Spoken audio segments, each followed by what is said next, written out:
Elkins, and I invite you into a reflection about stuff and how we both reshape it and recycle it and allow it to, in fact, reform us. There's a very popular commercial right now where a shampoo bottle is watching wistfully a family preparing to go out to work and to school. And then it's emptied, it's being thrown away, and it's saying to itself, I want it to be more. I have it in me to be more. And by the end of the commercial, the miracle has occurred. Recycling has taken place, and the shampoo bottle that had been thrown away has now been returned to the family as a really lovely comb. And the father is helping his son get ready for either school or maybe an important meeting, and they smile at each other, and the comb, the stuff that has been recycled, is very happy. It's almost as if you can see it has a heart. Well, I'd like us to think about the recycling work and the way in which our hearts are in fact being recycled, as long as we keep being open to changes that come to us sometimes when we feel as if we have been discarded. Now, all of this is a very short meditation on Valentine's Day. If you're from Appalachia, there's a joke that you can tell. Outsiders can't tell, but you can tell. And the joke goes something like this. Do you know when you have reached an Appalachian neighborhood?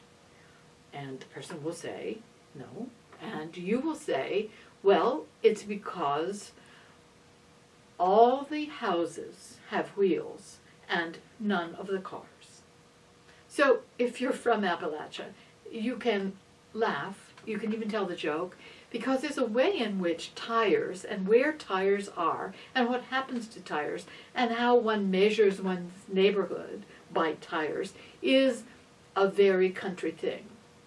And I'd like to show you what one artist, whose name I only know as Jane, has taken what was a sense of being discarded, connected to tires, and poured into it this vision that enables us to see what happens when, with art, the discard becomes, in fact, something of humor and beauty. So, let me introduce you to pins of recycled inner tubes. Now, inner tubes used to layer back neighborhoods where you couldn't help but notice when they would be thrown out and they'd be piled up and they would be eyesores. Well, artists like Jane saw they had possibility. And so what she would do would take the lining out of inner tubes and craft from them these wonderful animals with hearts, if you notice. And over the years, when I would go to Berea, Kentucky, where I found her work, I would add to my collection. All of this is trash that has been recycled. There's, of course, the crow.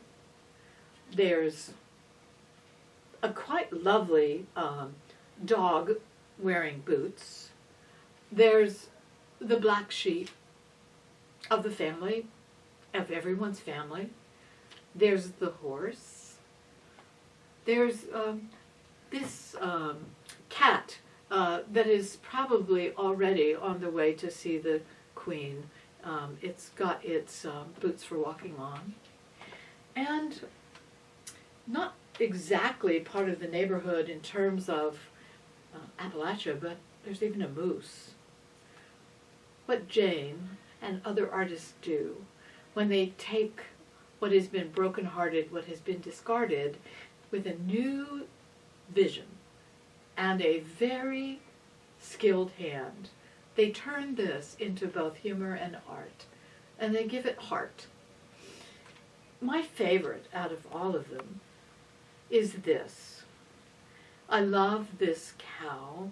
It even has identifying marks of the trademark as to where it came from.